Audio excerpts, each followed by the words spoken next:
God is here. Narito ang Panginoon, kapiling natin. And when God is here, can healing be far away? Ang ating pag-aaral ngayon, pinamagatan natin, how to get well. Paano ba gumagaling mula sa ating maraming mga karamdaman? Salamat Panginoon dahil narito kayo. Hindi lang kayo nasa aming paligid, nandun kayo, nandito sa aming puso. Kaya nais namin Panginoon magpalinis sa inyo nang walang maging sagabal sa inyong presensya at pagpapala. Kaluguran niyo po kami Panginoon, patawarin niyo po kami sa aming mga kasalanan, linisin kami at paging dapating lumapit sa iyong banal na harapan upang kayo'y purihin, dalhan ng aming mga handog, ng aming mga offerings, pasalamatan, sayawan, awitan at hingan ng pagpapala. Nawa Panginoon, kayo na aming magulang, kayo na aming creator and sustainer, ay magkaroon ng kagalakan sa aming pagsamba. At kayo naman Panginoon ay magbigay ng mga biyaya, lalo kagalingan, sapagkat kayo lang aming hinihingan, kayo lang aming inaasahan, kayo lang aming tinatawagan. Our God, our Creator, our Father in heaven, our Sustainer and our Savior, we commit this time to you, asking you to speak to your people. Let your words be our healing, and may our healing be used to glorify your name. Protect us from lies and falsehood, from all untoward events, O God. Protect us from evil men and evil spirits. May your peace reign in our hearts, strengthen our bodies, O God, sharpen our minds. We like to learn from you. Be our teacher. In the name of Jesus, your Son, we pray. Amen.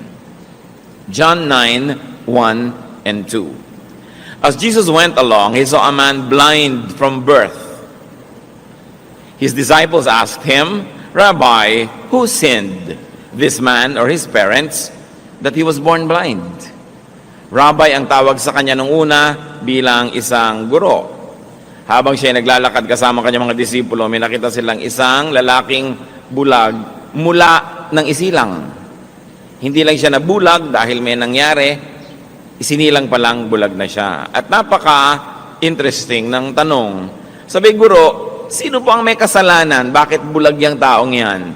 Siya ba? Dahil siya tong nabulag? O mga magulang ba niya? Dahil pagkapanganak pa lang, bulag na.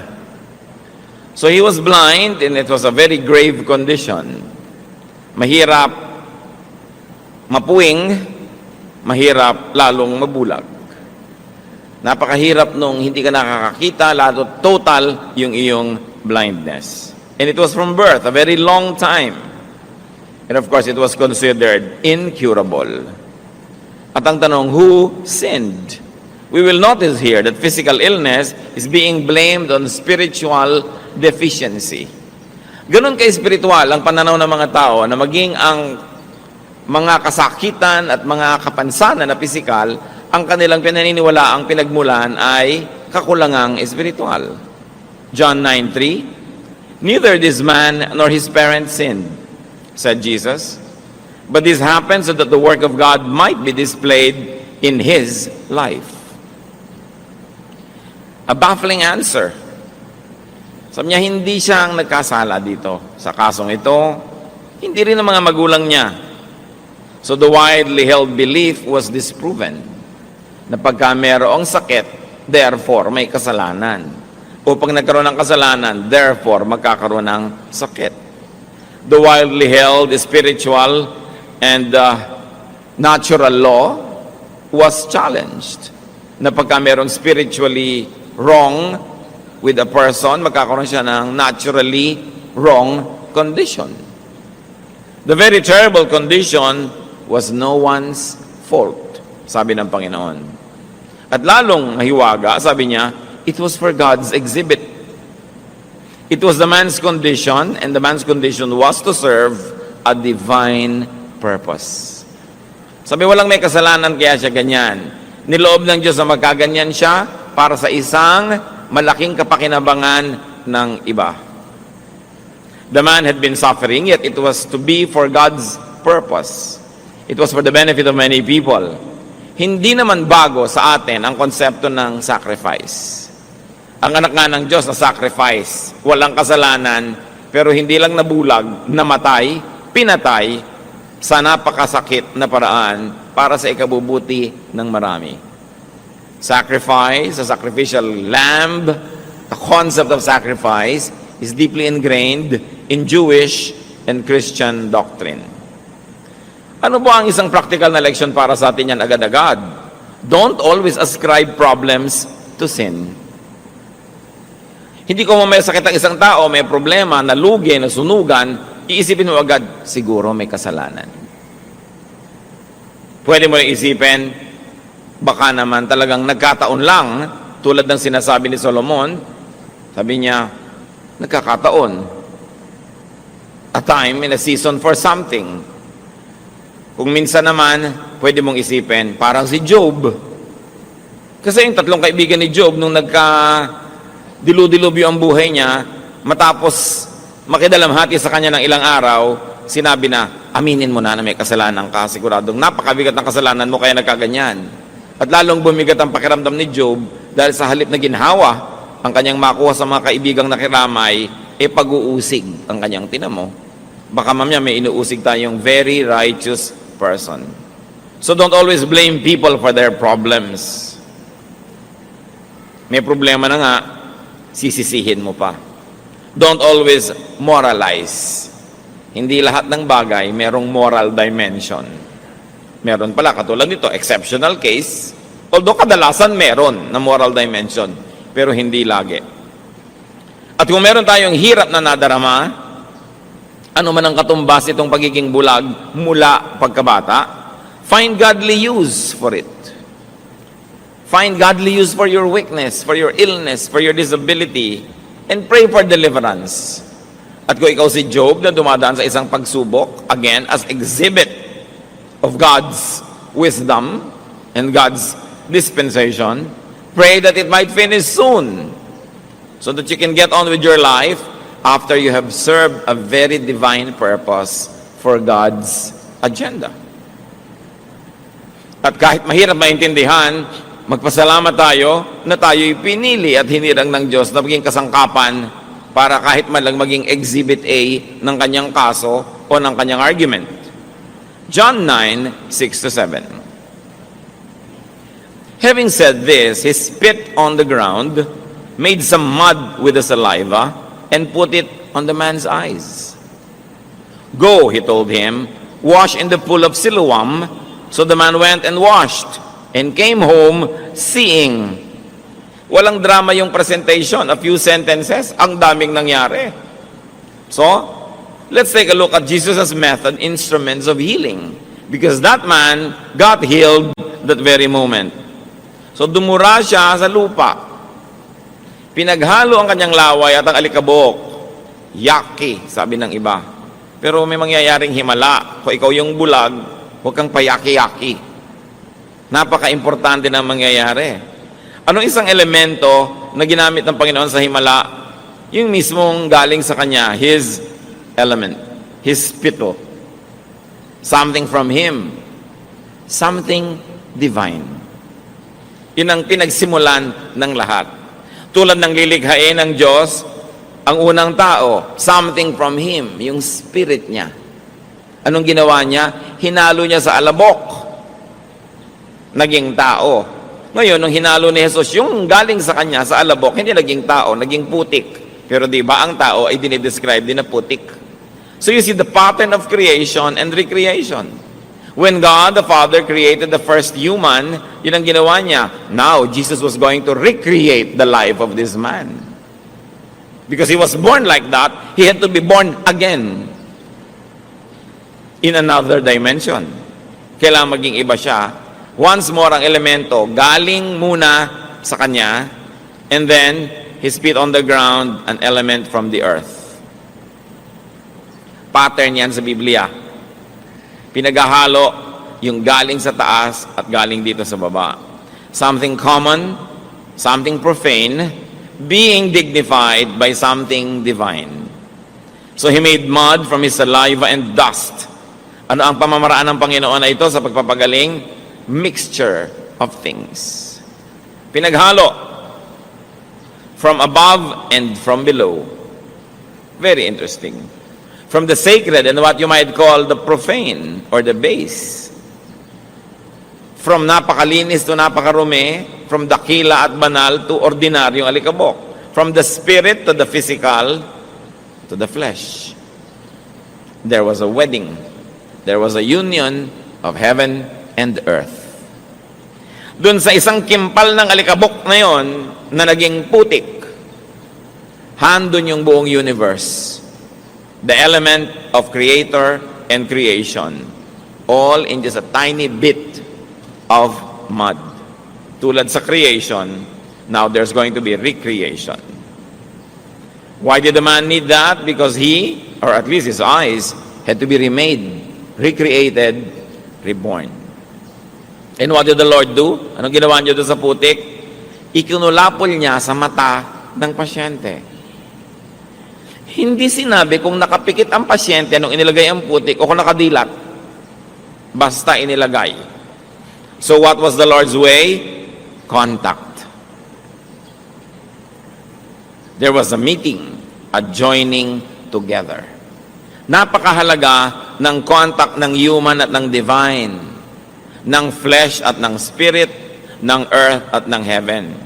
Kaya nung ipininta ni Michelangelo ang creation, ang artistic interpretation niya, ang Diyos Ama at ang tao nag-touch ang mga daliri. Something from heaven to something from earth, pinag-join, dun lang nagkaroon ng tao. Kaya yung tao may divine at mayroong profane. May spirit at may katawan, may banal at may putik na magkahalo. And the Bible says that God remembers that we are dust. Kasi kung minsan, ang lagi lamang na inaasahan that we are spirit, ang taas-taas ng ekspektasyon, and then God remembers that we are dust. Ay, oo nga pala. There is union. At ano bang ginawa ng Panginoon para magkaroon ng kagalingan? He spoke. There was God's word in the brew. May putik, may laway, may salita. Kumbaga yung salita, very spiritual kasi walang katawan, hindi mo nakikita tulad ng espiritu. Nagsalita siya. Sabi niya, pumunta ka, maglublob ka, lumusong ka doon sa paliguan sa Siloam. Psalm 107 verse 20, He sent forth His word and healed them. Ang salita ng Diyos nakakapagpagaling. Salita pa lang, naririnig mo pa lang, gumagaling ka na. Kung nakabukas, hindi lang ang iyong tenga, kundi ang iyong isip na pinupuntahan ng tenga mo. Pagpasok mo siyempre sa tenga, shoot agad sa brain. Kailangan nakabukas din yung mind, hindi lang yung ears. So God instructs and commands, go wash in the pool of Siloam. Now, this pool is very interesting. Dito rin pinagaling yung lumpo na pinalusong ng Panginoon. Sabi, bakit hindi ka gumagaling? Hindi po ako makalusong pag nakakawkaw yung tubig. Kasi doon yung pool of Siloam, dati yon na templo ni Asclepius, Greek god of medicine. Alam niyo naman ang Greek culture, very prevalent sa Mediterranean at part niya ng Israel. At ang sibilisasyon na ito, na kinokopya ng Roman civilization, ay nakatanim yung kanyang mga maraming marka sa lahat ng lugar. So there was this temple to Asclepius, the Greek god of medicine. At may tubig doon. Dati nasa labas ito ng lungsod. Pero ang ginawa ni Herod Agrippa, nung pinalaki niya ang lungsod, pinalabas niya yung wall, in-extend niya yung mga pader, napalagay sa loob ng city, yung pool na yun. At maraming nagpupunta doon may sakit. Sapagkat paminsan-minsan, biglang kumukulo yung tubig na hindi mainit, parang kinakaukaw, bumubula, parang hinahalo mo. Doon naglulusungan lahat yung mga tao para gumaling. At yung unang lumusong, siya yung gagaling. Kaya hindi ngayon makalusong-lusong si paralitiko dahil nauunahan siya lagi. Kaya sabi ni Lord, hindi ka pala makalusong, buhatin mo na lang yung higaan mo at umuwi ka na. At gumaling. Doon din nangyari sa pool na ito. At sabi ng Panginoon, pumunta ka doon sa pool of Siloam, at doon mo hilamusan yung inilagay kong putik sa'yo. Pumunta yung lalaki, masunurin, gumaling. Ang isang tanong, Bakit naman pinapunta pa ni Lord yun? Pool na ni Asclepius yun, isang Greek god, isang pagan god. Ano pa ang pwede nating isipin mga kapatid, na hindi naman talaga kay Asclepius yung pool. Talagang ginagamit ng Diyos yun na pampagaling, akala lang ng mga tao kay Asclepius, kaya siya yung napapapurihan. Pero ang totoo, sa Diyos Ama sa langit yun, nagkaroon lang ng branding. Kasi ang Diyos lang naman ang healer, walang iba. Satan comes to steal, ano pa? Kill and destroy. Sabi ni Lord, I came that you might have life and have it abundantly. Only God heals. So kung nakakapagpagaling, galing sa Diyos. Nabigyan lang ng credit ang iba. Ang mga Kristiyano naman, takot na takot na, huy, baka sa iba yan, baka galing sa demonyo. Nagpapagaling ba naman ang demonyo? Ba't ka naman natatakot dyan? Baka galing sa Diyos, kaya lang napagkamalan na kung kani-kanino galing, hindi ibig sabihin nun hindi mo na pwedeng gamitin. Kaya nga natin nire-redeem because the earth is the Lord's and everything in it. At ang Panginoon na mismo, ang kinakitaan natin yan. Kung merong lugar, merong proseso, may panalangin na ina-ascribe, ibinibigay yung credit sa iba, reclaim it in the name of God who created the universe and benefit from it. Hindi iwas ka ng iwas, ang nakikinabang tuloy, mga iba lang, yung mga mananampalataya, hindi tuloy makinabang. So pinapunta ng Panginoon dito sa pool na ito, yung lalaki, naghilamos at voila, gumaling. Interestingly, Jesus did not discredit and even used the pool. Kung lagi kang i-discredit, sabi na, uy, huwag na tayong gumamit ng gong, nagamit na yan sa pagtugtog sa mga anito. O edi gamitin natin sa pagtugtog sa Diyos. Kung nagkaroon ng maling gamit, ituwid natin, pero alangan man di ka na gumamit, kanila na. Ano sila? Swerte. Sabi natin, huwag na natin gamitin yung mga nagamit na ng mga tribu, nagamit na ng mga pagan, kasi kanila na yan. Abe, pagka hindi mo ginamit ang anumang nahipo ng mga pagan, wala nang natira sa atin. Kaya yun ang konsepto ng cultural redemption. Inaangkin natin dahil alam natin sa Diyos yan, nakihiram lang yung iba, alangan namang kanila na. So, be careful in judging miraculous situations. In judging what people might even consider as miraculous places or things. Be careful with religious branding. Walang brand ang Diyos. Siya ang brand. Kaya hindi mo sinabing, ay, pagan place yan. Ay, ito Christian place. Tapos tinatawag pa ng iba yung Israel, Holy Land. Walang ganon. Lahat ng hipuin ng Diyos, holy, in or outside of Israel. Lahat ng angkinin natin para sa Panginoon, atin, because the earth is the Lord's. And there is only one God, Creator.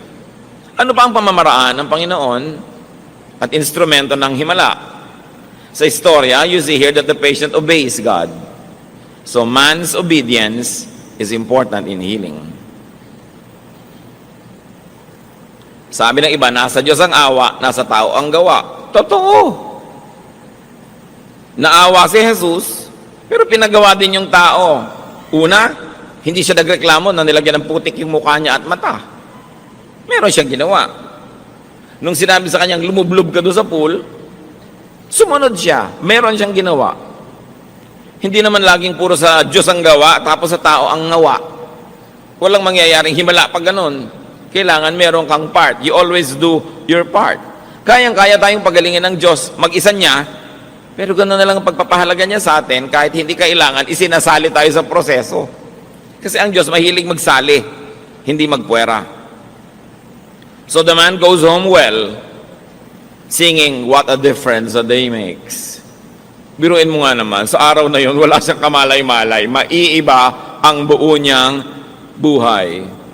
At pangalawa niyang kanta, If You Could See Me Now. Kasi nakakakita na rin siya. Ang sarap nga namang kantahin yun. Ngayon, anong ina-expect natin? Matutuwa ang barangay? No. Nagkagulo. Una, nagkagulo dahil yung kilalang-kilala nilang nandun at namamalimos sa paanan at sa hagdanan ng templo, biglang nakakakita.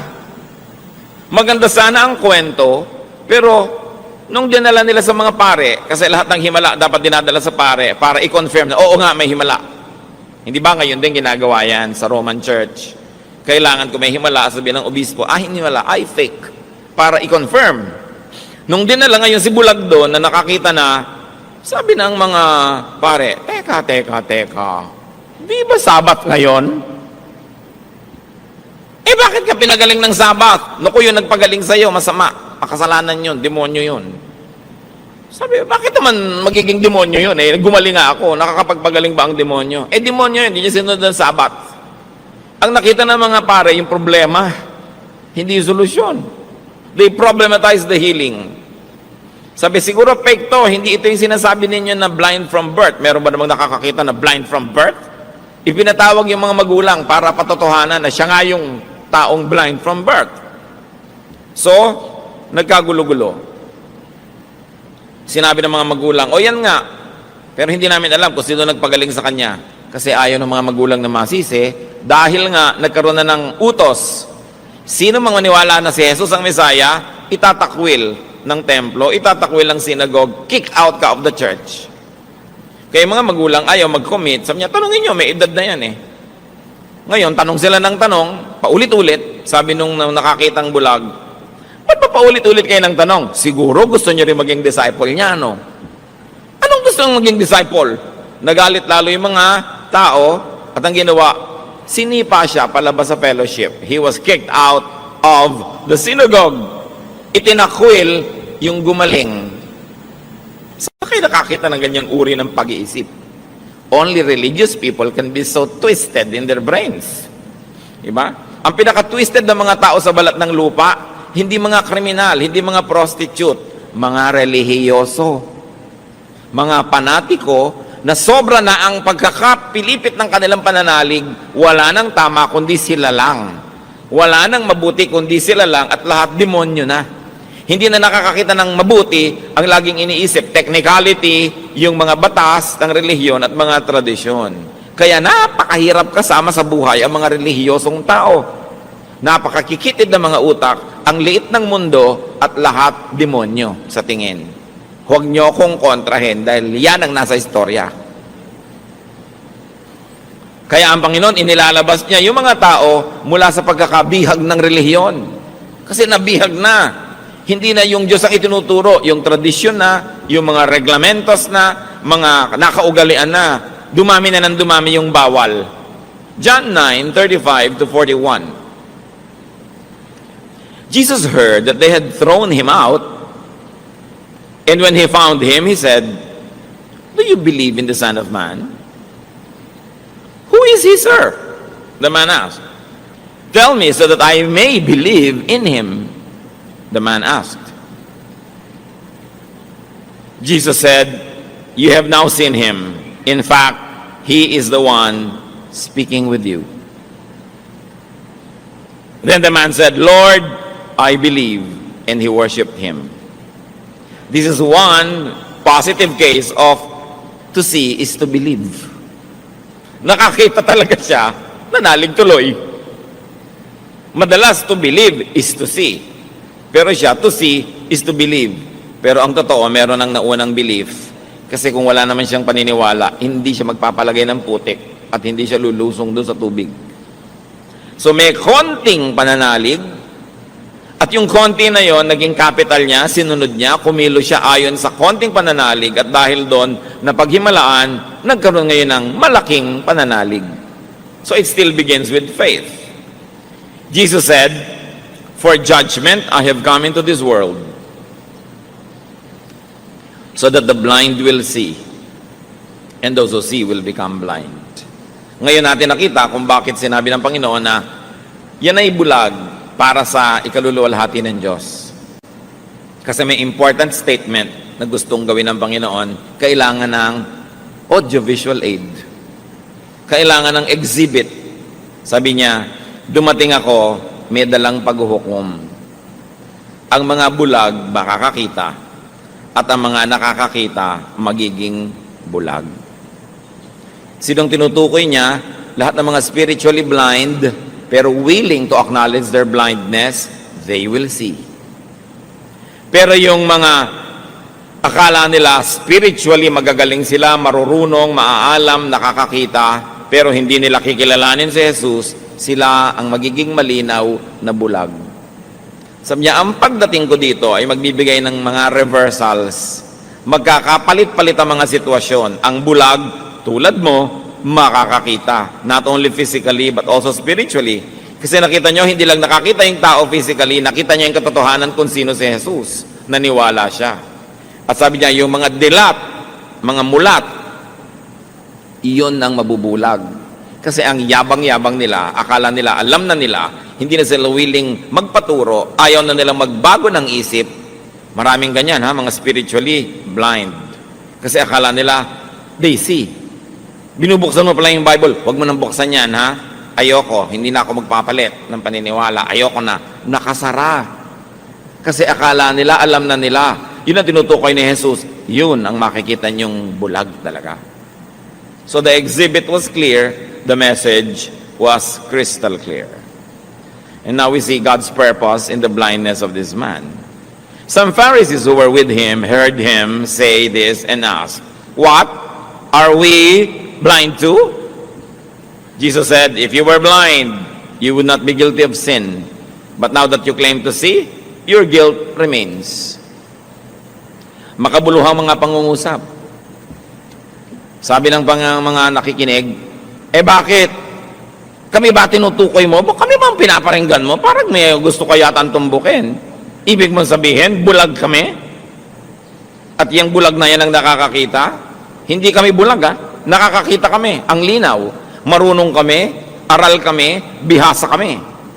Sabi ng Panginoon, dahil sinasabi nyo ngayon na bihasa kayo at marunong kayo, then you will be held accountable. You will be held liable to judgment. Kung sana sinabi nyong mangmang kayo, nagkamali kayo dahil sa kamangmangan, you will not be declared guilty. Pero sinasabi nyong marurunong kayo, pangatawanan nyo yan. Malaki ang ibabayad nyo kasi nagkakaroon kayo ng willful disobedience. Kahit sa court of law, syempre, iba naman yung homicide, iba yung murder. Iba yung inisip mo 3 weeks ago na papatayin mo yung tao at iba yung nagulat ka, bigla mo siyang tinusok ng thumbtacks na matay. Diba? So, iba yung murder, iba yung homicide.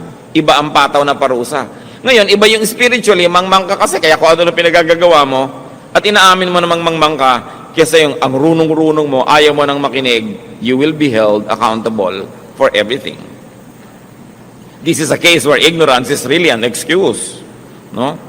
And this is where a case where knowledge means condemnation. So what else is the method and element of the Lord? So, nagkita muli sila. Style ng Panginoon yun papagalingin ka tapos mawawala siya. At paglubos mo nang naunawa yung kahulugan ng pagpapagaling mo, magpapakita siya uli sa'yo. He gives you time to process what happened to you. So Jesus revealed Himself more to the healed patient. Nakita muli sila. And what is God's style here? The Lord's style? More and progressive revelation. Hindi naman nagpapakilala ang Diyos sa isang iglap. Ting! Tapos kilala mo na buong buo.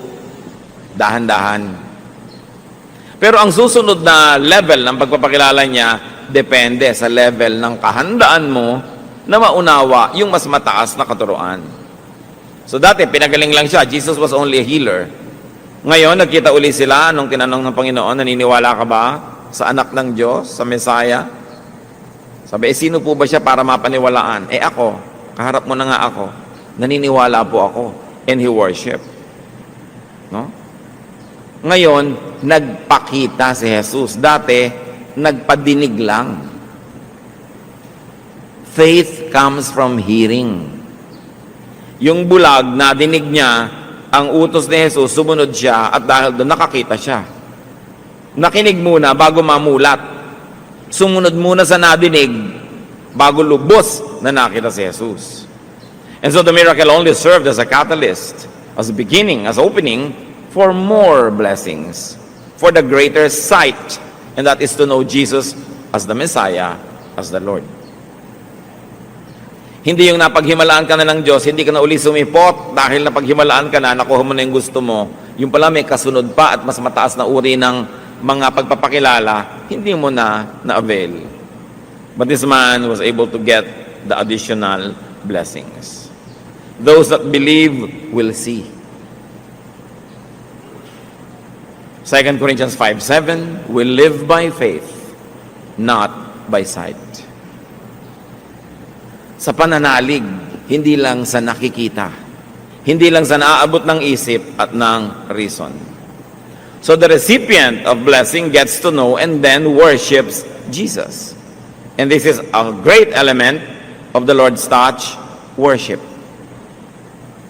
Worship by the beneficiary seals the transaction and the healing. Yung babaeng dinudugo na gumaling dahil palihim niyang hinawakan ng laylayan ng damit ng Panginoon, hindi pumayag ang Panginoong Hesus na gano'n na lang. Sabi niya, sinong humipo sa damit ko? Naramdaman ko, may kapangyarihang lumabas sa akin. Lumipat doon sa babae. May contact na naman, nakita ninyo. Laging may contact. Sabi ng mga disciples niya, ang dami-daming tao, paano naman natin malalaman ang dami naman humihipo sa inyo. Pero nakilala ng Panginoon yung hipo na may pananalig kaysa sa hipo na uzi lang. So yung babae inamin, ako po, patawarin niyo po ako. At lumuhod siya sa harap ni Jesus, nag-worship. Yung worship na yon, tulad ng worship ng ginawa nitong bulag na nakakita, naging seal, selyo, guarantee na hindi na mababawi ang himala. Sabi ng Lord kay babae, sige, umuwi ka na, galing ka na. Ang totoo, kanina pa galing. Pero ano ibig sabihin galing ka na? Nakita natin, talagang galing ka na. Na seal. Kung kayo napaghimalaan ng Panginoon, hinipo, pinagpala, pinagaling, aba dapat, worship ang ending nun. Hindi lang thank you, worship talaga. Because, kumbaga, doon kayo nagkapirmahan ng kontrata ng Diyos. Signed, sealed, delivered ang usapan. Kailangan ng ending talaga worship. Worship, of course, doesn't only mean attending a formal event, but righteous living. Yung paralytic na pinagaling ng Panginoon, nung makita niya nung susunod na mga araw, sabi niya sa John 5:14, see, you are well again. Stop sinning, or something worse may happen to you. Yun, na paralitiko dahil sa kasalanan. Kaya sabi ng Panginoon, oh, kita mo na, galing ka na. Huwag ka nang babalik sa kasalanan mo at malamang na mas masahol pa sa dati mong sakit ang dumapo sa'yo. Pero nandun siya, sa sila nagkita sa temple, nag-worship. Ganun talaga dapat. Pag tumatanggap ka ng pagpapala, sasamba ka. Pagsambang formal, attending temple, and pagsambang lifestyle, righteous living. Ano-ano mga application ang pwede nating mapala dyan? That blindness and illness and weaknesses can be great projection screens of and openings to experience God's power. Kung meron kayong weakness, sakit, problema, pag pinayagan nyo ang Panginoon mag-project ng mensahe doon, mababasa ng mundo ang mensahe niya, magagamit sa mabuti ang inyong pagkakasakit, at pag nagamit na sa mabuti, kagaling na kayo.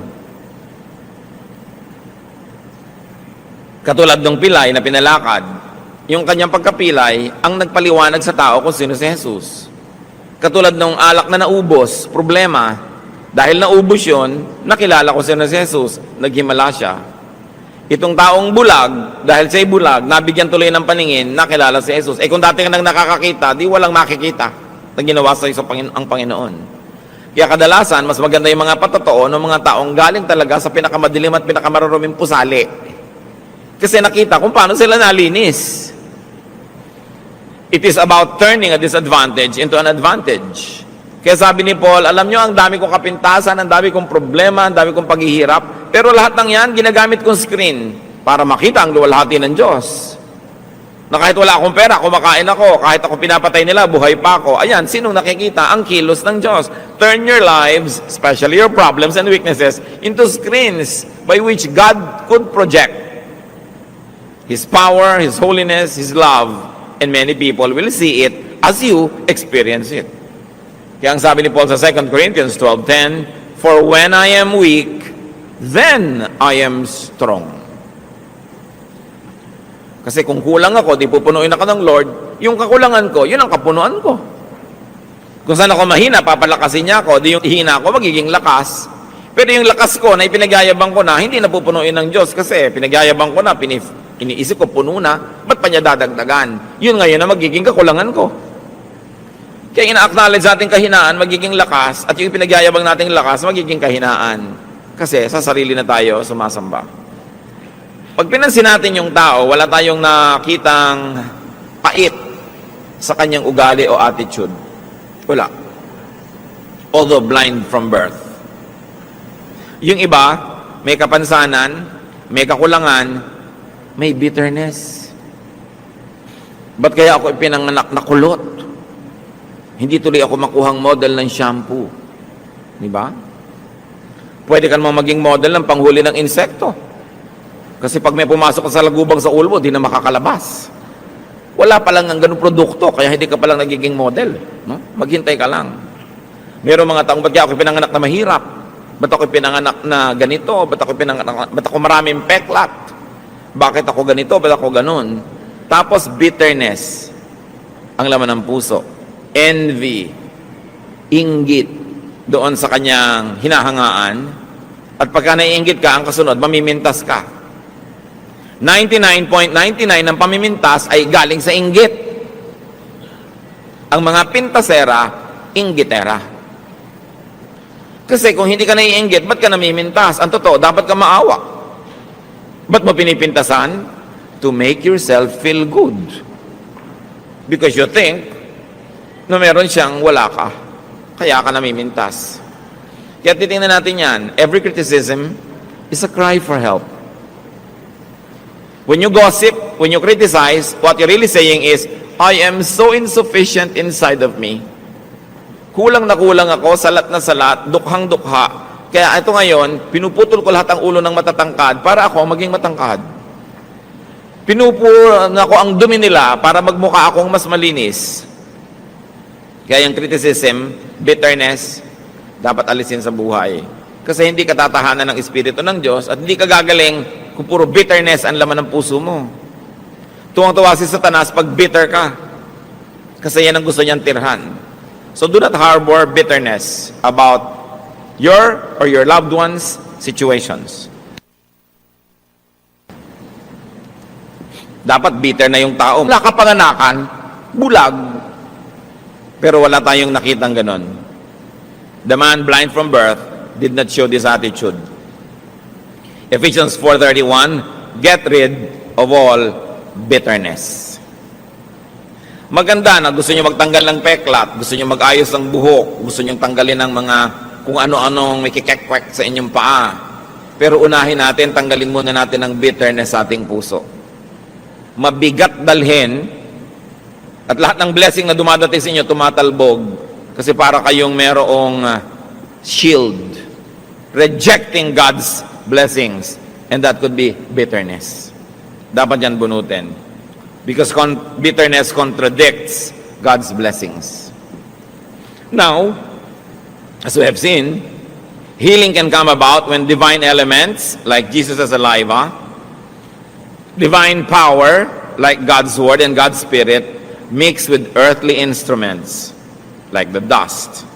Or, call it medicine, or call it technique. Pag yung galing sa Diyos, nakiisa dun sa elemento ng earthly life, and then touch the sick person's weak or sick body parts, or spiritual illnesses, the patient receives God's touch. The patient hears and obeys God's prescriptions and commands. Nagkakaroon ng healing pag yung power ng Diyos ay nakakapartner ng ating kahinaan. Pagka yung kanyang pag-ibig nakakapartner ng ating pangangailangan. Pagka yung kanyang kapangyarihan ay pumapasok sa earthly dimensions. The saliva of Jesus mixing with dust. The Spirit of God mixing with dust. The Word of God getting into our brains, which is matter, and spirit, kasi ang layo ng nararating yan, beyond the skull, nagkakaroon ng himala. Think about that. Paano isisilang sa inyong physical world yung spiritual power of God? Tulad ng paano isinilang si Jesus sa physical world, samantalang siya ay galing sa kabila at siya ay espiritu ng anak ng Diyos. Kailangang isilang sa inyong buhay yung hindi nakikita, hindi nahihipo na kapangyarihan ng Diyos. We've got to allow the invisible power of God to be incarnate in our lives. Paano nyo gagawin yon? Isipin nyo at ipanalangin.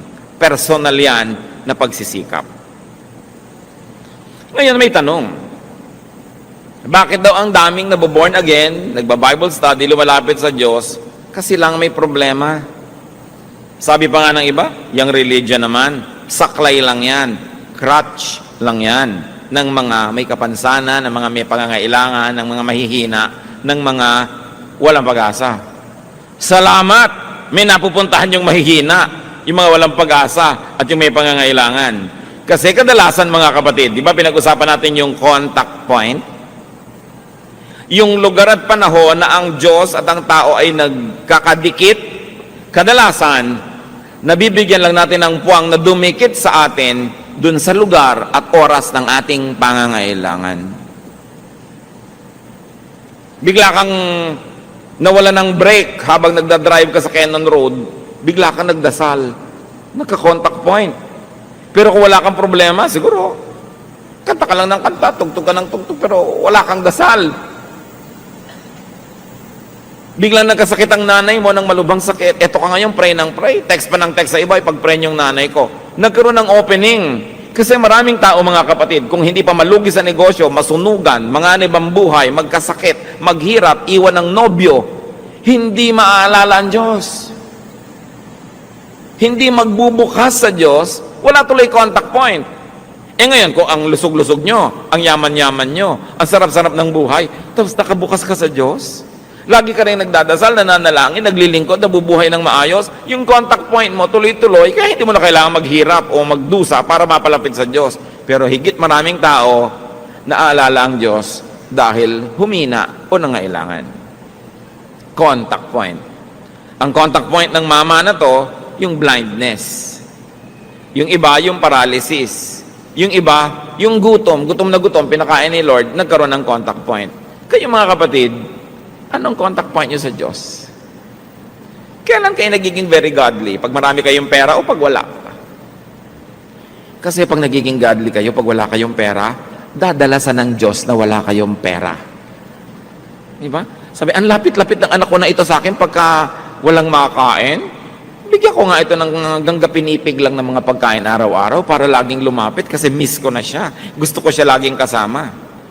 Pero kung ang lapit-lapit nyo sa Diyos sa oras ng inyong kalakasan, ang lakas-lakas nyo, naglilingkod kayo, sabi ni Lord, lalo ko itong papalakasin kasi yun ang contact point. Ngayon, kung busy kayo, walang contact point kasi nawawala ang Diyos sa schedule nyo, anong ginagawa ni Satanas? Lagi kang ginagawang busy para talagang hindi ka na makakontak. Pero kung busy ka na, iaagaw mo ang Panginoon, sabi ni Lord, I will always bless yung business niya, magiging fruitful. Kasi hindi naman ako napupwera sa agenda niya kahit busy siya. Kung ang dami-dami mong pera, laging kasama ang Diyos sa plano, sa budget, kasama, malalong dadamihan ni Lord. Sabi niya, hindi siya nabubulag ng pera, hindi na ilalayo sa akin, inilalapit pa nga, damihan ko nga. Alam niyo, kung gusto tayong pagpalain ng Diyos, wala namang makakapigil. Eh kung ayaw kayong pagpalain, wala rin makakapilit, kasi Diyos siya. Kaya yung iba na ipinipinta sila, simba naman kayo ng simba, kasi lang weak ang karakter nyo. Yun yung blind, na ina-accept ang blindness niya, yun ang makakakita. Pero yung ayaw sabing, hindi ako weak, hindi ko kailangan yan, yun ang mananatiling blind. As we have seen very clearly in the story. No? Because of their weakness, when people surrender their weakness to God, that becomes the contact point. Huwag na nating antayin lagi tayong maging weak para kumontak. Pero kung weak na, we know that we have hope. Kaya inaawit-awit natin, God is here. Let the weak say, I am strong. Let the sick say, I am well, because God is here. Pero meron bang contact point? Meron bang opening? Kadalasan, ang nagiging opening, halimbawa, umattend ka na isang Bible study, may nadinig ka isang kanta o may nadinig kang mensahe, pumasok talaga sa isip mo, hindi lang sa tenga, nagka-contact point. Kaya mahalaga, nagba-Bible study, nakikinig, because faith comes from hearing. Now, healing should reveal Jesus and should reveal God the Father. Healing should let the recipient know God more. Healing should lead to worship. What could be your loved one's illness? May mahal ba tayo sa buhay na mayroong physical, mental, emotional, or spiritual illness? O tayo ba meron? Huwag niyong hayaan yon na ipanghina ng loob niyo. Turn it into a blessing. Turn it into an empty screen ready to project God's light. Meron ba tayong mga kabiguan? Huwag yung sobrang ikalungkot. Use it as a contact point with God. Surrender your sorrows, your failures, your weaknesses to God. At tulad nung daliri ng Diyos Ama, artistically represented in this painting by Michelangelo, to match, humipo, dumikit sa dulo ng daliri ni Adan at nagkaroon ng power exchange. Lumipat kay Adan, lumipat sa tao ang Espiritu ng Diyos. Let the Spirit of God mix with and empower any appropriate, available, and useful instrument to touch you. Tulad noon, putik. Kung maselan yung bulag, ayoko niyan, putik. Wala bang baking soda? Di ba? Baking soda na lang para medyo acceptable. Bakit naman putik? Sa'yo nang pinili ng Diyos para ka i-bless Ngayon, kung pinipili ng Diyos na i-bless, isang dating maruming tao na ngayon ay nagpapatotoo sa'yo at gusto kang dalhin sa Panginoon, nung sabihin, hoy, tingnan mo nga ang record mo bago ka magsalita sa akin. Hindi ka mabe-bless. Minsan gusto kang i-bless ng Panginoon sa isang pastor na walang pustiso. Hirap na hirap mag-pronounce lahat ng PF kasi walang ngipin. Ayoko makinig dyan. Tumatalasik ang laway, etc., etc. Kung doon kayo be-bless, ang selan-selan mo. Merong mga taong ayoko sa pastor na yan, hindi ko gusto ang hairstyle niya, hindi ko gusto ang blah blah blah. Sino ba naman ang taong may gusto doon sa putik? Kung yung ba ang gagamitin ng Panginoon, i-welcome nyo at siguradong magiging blessing. Marami tayong tinatanggihan dahil sa ating mga kaartehan. Maybe a teaching or a teacher. Kuminsan ayaw mo ng teaching. Wala ka namang makikitang teacher sa mundo na 100% ng ituturo, gusto mong marinig Ang tatanong mo lang sa sarili mo, pag nadidig ko ba ito, nagbabago ba yung buhay ko? Do I become a better person? Do I become godlier? At kung yun ang nagiging effect, general effect, hindi ko napapansin yung mga maliliit na effect that bothers me. Wala namang 100% nagkakasundo. Minsan ayaw mo nung teacher, ayaw mo nung teaching, ayaw mo nung situation. Meron pang ayoko mag-host ng Bible study sa bahay kasi matagal na silang nakaalis, naglilinis pa ako. Pero alam nyo kung sino talaga nabe-bless yung host kasi hindi siya pwedeng umabsent. Kung minsan, kailangan inoobliga mo sarili mo kasi kung binibigyan mo yung sarili mo ng ang daming leeway, ang daming kaluwagan, ginagamit mo yung luwag para lumayo, nawawala yung contact point. Ngayon mga dapat yung laging late sa church, ibigay yung susi, ikaw magbukas. Para talagang bumangon ng maaga. Maraming beses mga kapatid, dapat natin pilitin ang sarili natin para magka-contact point. Kasi kung likas lang ang susundin natin sa sarili natin, puro palayo sa Diyos, puro layaw at katamaran ang gugustuhin natin. God is looking for contact points. Humahanap siya ng dadapuan. Kung airplane ng Diyos, naghihintay na mag-landing sa'yo, meron ka bang airport? Meron ka bang airstrip para landingan ng Diyos? O pagod na kaiikot, walang malandingan, tapos ang daming helipad para kay Satan. Kasi si Satan then prowls around looking for someone to devour. Hanap ng landing point. Saan kaya ang contact point ko? Ang taong ito, pag gutom, mainit ang ulo. Gugutumin ko nga. May contact point si Satanas. Ang taong ito, pagka mataas ang sugar, ganito ang mangyayari sa kanya. So, huwag mong pataasin para huwag magkaroon ng contact point si Satan. Diba? Ang lalaking ito, pagka nakakakita ng nakaminis ka, talagang nauulol. O di, huwag kang tumingin para hindi ka maulol kasi contact point. Pero contact point ng temptation. Tatandaan natin, ang Diyos at si Satanas, parehong naghahanap ng malalandingan. Tingnan mong sarili mo kung kanino ka hospitable. Sa mga lifestyle, sa ginagawa natin, sinong gusto natin mag-landing? Madali yun malaman. Ingatan. Linisin natin ating mga sarili para tayo daluyan ng pagpapala ng Diyos. Tulad nung taong nakakita, dahil sa patotoo niya, marami siyang madadala sa Panginoon. 2 Timothy 2:21, if a man cleanses himself, he will be an instrument for noble purposes. Made holy, useful to the master, and prepared to do any good work. Now, kahit tayo marumi, nagagamit tayo ng Diyos kung gusto niya tayong gamitin. Kaya yung mga ibang worker, nalilibang, sabi meron naman akong kasalanan, pero effective pa rin akong singer eh. Kahit may kasalanan ako, effective pa rin akong dancer. Effective pa rin akong teacher o preacher.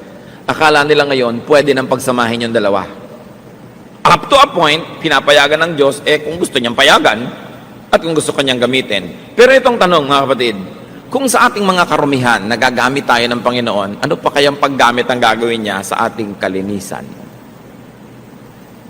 Kung pinagtsatsagaan ka ng Diyos na gamitin sa ating mga kapintasan, ano pa kaya kung isa-isa nating inaalis yan at nagiging katangian? Hindi lalo ang magiging paggamit sa atin ng Diyos. So huwag kayong makontentong ginagamit na lang kayo kung pwede namang mas magamit pa at mas makapagbigay pa tayo ng luwalhati.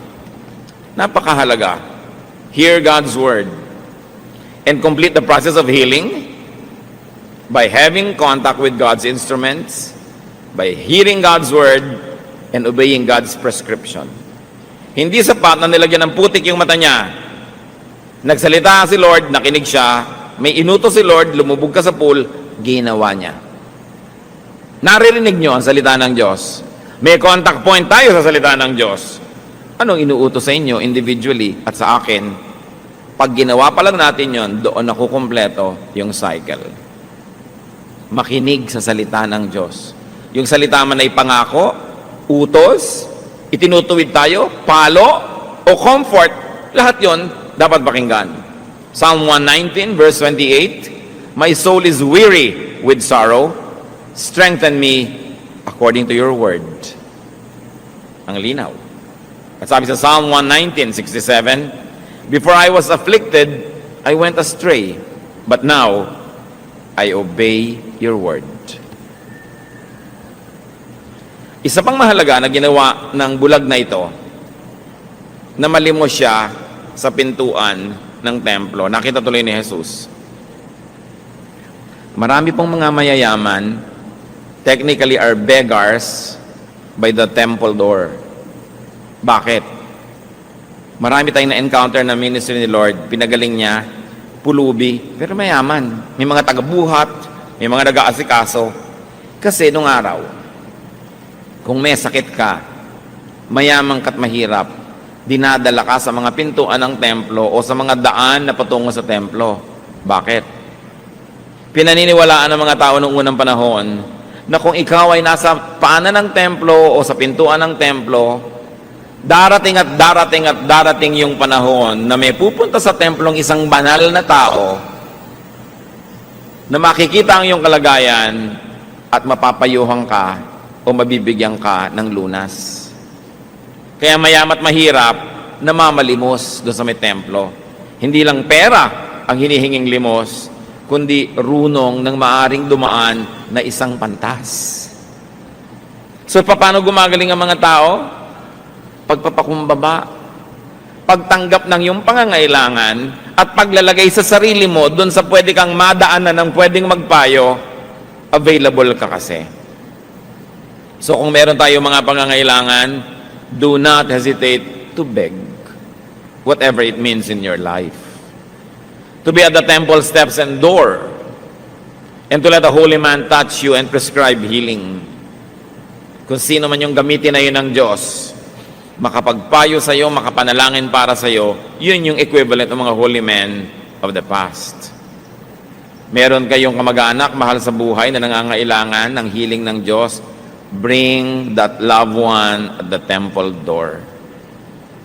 Ilapit nyo kung saan maaaring siya ay makatanggap ng pagpapalang espiritual. And when you receive blessings, give glory to God. Worship like that man. So merong stages yung buhay ng tao. Bulag, nangangailangan ng pagpapagaling, nagkaroon ng encounter with Jesus, nilagyan ng putik, pero hindi pa tapos yun, pinapunta pa doon sa tubig, naghilamos doon, pagkatapos gumaling, pagkatapos nagkaroon ng problema dahil sa kanyang paggaling, pero nanindigan siya para kay Jesus, at ang ending, pumunta siya sa temple to worship, muli niyang na-encounter si Lord at nagpakilala ng lubos sa kanya at siya'y sumamba ng totoo. Na-seal yung pagpapagaling. Ang tanong, kung tayo po yung bulag na taong yon, nasang stage kayo ngayon? Bulag pa ba? Kinakausap na ba? Nalagyan na ba ng putik pero hindi pa sumusunod doon sa tubig? Naghilamos na ba't nakakita? Tapos ngayon nagkaroon ng problema. Maraming ganyan. Pag napalapit kayo sa Diyos, ang kakaproblema kayo, magagalit yung mga kamag-anak nyo, magagalit yung mga kung sino-sino. Pero naninindigan na ba? At nagwo-worship na ba? At lalong nakikilala ang Panginoon. Ang totoo, tayo yung blind man sa kwento. Kasi kung hindi tayo yon, ba't pa tayo nagbabasa? Para ano? Para maaliw? God's Word is here because it is for our healing. And unless you assume the position of the patient, God cannot be your healer. Maliban na lang gusto nyo kayo yung healer sa kwento. Masyadong matayog na ambisyon. Tayo yung pasyente. Ano ang relevance ng kwentong ito sa ating lahat? Ama namin sa langit. Salamat sapagkat sa mga ganito mga kasaysayan, na bagamat totoo, literal na nangyari, may pakinabang kami dahil meron din itong symbolic value. Ipakita nyo sa amin kung anong kalagayan namin in relation to that blind man. Kumisan, kami naman yung mga kontrabidang Pharisees. Kumisan, kami yung mga magulang na ayaw managot. Kumisan, kami yung putik. Na bagamat putik kami at marumi, hinahaluan nyo, Lord, ng inyong blessing, ng inyong anointing, ng inyong matatawag na saliva. At dahil kahit kami putik, sinaluan ng inyong banal na elemento, nagiging instrumento naman kami para magpagaling din sa iba. Salamat po. Dahil kahit may kakulangan kami, kapintasan, may nabe-bless din sa aming mga ministries. May nagagawa rin kayong mabuti sa pamamagitan namin. Turuan nyo kami maging faithful na putik, na kahit putik, may laway nyo naman, so magagamit sa magagandang mga adhikain. Teach us, O Lord, not to be hindered by our limitations, by our past, by our shortcomings, but allow us and teach us and remind us to always rely on that saliva that comes from you that gives us value kahit putik kami. At sa pagtingin namin sa aming kapwa, nawawag lang yung putik na bahagi nila ang makita namin yung spirito nyo na nananahan din sa Kanya. Matuto kaming gumalang, magpahalaga sa aming kapwa, at maging bukas din kami sa kanilang mga paglilingkod, ministrations, at pagpapagaling dahil instrumento mo rin sila to bless us. Turuan mo kami, Lord, kung anong personal yung mensahe sa amin sa kwentong ito. Magbulay-bulay tayo sumandali, manatiling nakayuko, nag-iisip, tumatanggap ng mga bulong ng Espiritu ng Diyos.